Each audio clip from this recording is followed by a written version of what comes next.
Hello everyone and welcome to Focus Career Classes. I hope आप सभी बहुत अच्छे होंगे। चलिए आज एक और नई गवर्नमेंट जॉब के बारे में बात करते हैं जिसकी सैलरी अराउंड 30,000 पर मंथ होने वाली है, जो एसएससी एमटीएस की वैकेंसी रहने वाली है। एमटीएस के बारे में मैंने आपको कई बार बताया भी है और एमटीएस की जो पोस्ट है वो अलग अलग डिपार्टमेंट के लिए निकलती रहती है। अभी जो एमटीएस की वैकेंसी निकली है वो एसएससी एमटीएस 2025 के लिए निकली हुई है। ठीक है।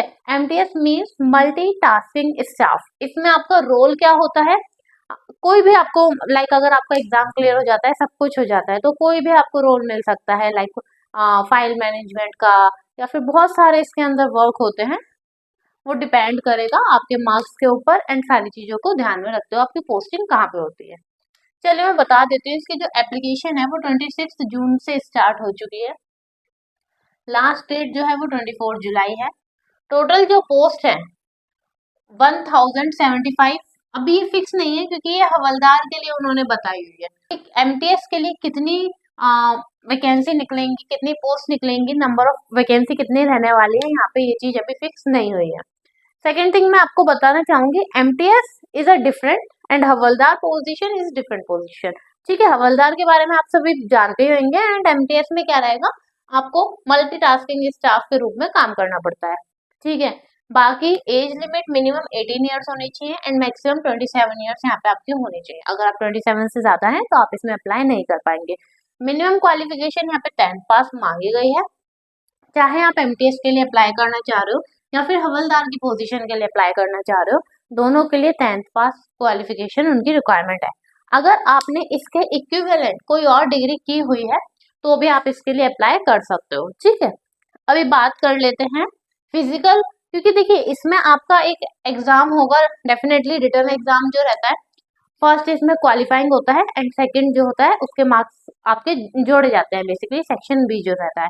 मैं आपको बताना चाहूंगी इसमें जो फर्स्ट होता है ना, उसमें मैथ पूछी जाती है। सेक्शन ए में आपसे मैथ पूछी जाती है और बहुत ही इजी मैथ होती है। तो अगर कोई भी स्टूडेंट ऐसा है, तैयारी कर रहा है और एग्जाम निकाल सकता है, लेकिन उसकी मैथ थोड़ी सी कमजोर है ना, किसी किसी स्टूडेंट की होती है बहुत ज्यादा वीक होती है, तो कई बार क्या होता है कि वो मैथ की वजह से रह जाते हैं। तो मैं सजेस्ट करूंगी इसमें जरूर अप्लाई कीजिएगा, क्योंकि फर्स्ट जो है क्वालिफाइंग है और जो सेक्शन बी है उसमें मैथ है ही नहीं, तो फर्स्ट के मार्क्स आपके इतने लगते ही नहीं है, बस क्वालिफाइंग होता है। बात कर लेते हैं फिजिकल की। मैंने आपको एग्जाम का क्लियर कर दिया कैसे कैसे होगा। फिजिकल की बात कर लेते हैं। यहाँ पे इन्हें रनिंग चाहिए, इसमें साइकिलिंग भी देखते हैं, और हाइट। मेल के लिए जो हाइट रहने वाली है वो 157.5 सेंटीमीटर रहने वाली है, वही फीमेल के लिए 152। मेल के लिए उनको रनिंग की रिक्वायरमेंट है 1600 metre. This is metre not kilometre. 1600 metre 15 minute में। वही फीमेल के लिए 1 किलोमीटर 20 मिनट में रनिंग की रिक्वायरमेंट उनको यहाँ पर है। साइकिलिंग 8 किलोमीटर 30 मिनट में और 3 किलोमीटर 25 मिनट में। ये सब कुछ मैंने यहाँ पे अच्छे से डिस्क्राइब आपको करके बता दिया है। बाकी एग्जाम डेट की अगर मैं बात करूँ तो वो 20 सितंबर से आपका फर्स्ट शिफ्ट का एग्जाम स्टार्ट हो जाएगा एंड 24 अक्टूबर तक इसके एग्जाम चलेंगे। तो आप देख सकते हो कितना लंबा चल रहा है, मतलब 1 महीने से भी ज्यादा इसके एग्जाम चलने वाले हैं। आई होप आपको इस चीज से ये अंदाजा हो गया होगा कि इस वैकेंसी में कंपटीशन काफी रहता है। तो आप अगर अप्लाई करें तो अच्छे से अपनी प्रिपरेशन कर लीजिए। अब मैं आपको बता देती हूँ एप्लीकेशन फीस के बारे में। जनरल ओबीसी ईडब्ल्यूएस के लिए यहाँ पे सिर्फ और सिर्फ 100 रुपीज फीस है। वही SC ST फिजिकली हैंडीकैप और फीमेल के लिए तो यहाँ पे कोई फीस रहने ही नहीं वाली। सैलरी की अगर मैं बात करूँ, दोनों ही उसके लिए, चाहे आप एमटीएस के लिए कर रहे हैं या हवलदार के लिए कर रहे हैं, ये जो मैंने मेंशन किया है ना, दिस इज बेसिक पे। बेसिक जो आपकी सैलरी होगी 18,000 से 20,000 के बीच में होगी, डिपेंड करता है आपकी पोस्टिंग कहाँ पे होती है। अभी मैं आपको बता दूं, ये बेसिक पे है। सारे डीए वगैरह मिलाने के बाद आपको जो सैलरी आएगी ना वो 30,000 प्लस ही आएगी, अराउंड 31-30,000 ऐसे इसकी सैलरी आती है।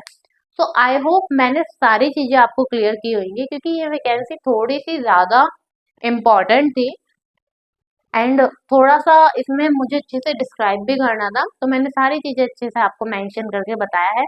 फिर भी अगर आपका कोई डाउट रह जाता है तो आप मुझे कमेंट करके पूछ सकते हैं, मैं विद इन 24 टू 48 आवर्स उसका रिप्लाई कर देती हूँ। आई होप आपको आज की वैकेंसी बहुत अच्छी लगी होगी। आप प्लीज इसको शेयर करा करिए। Thank you so much.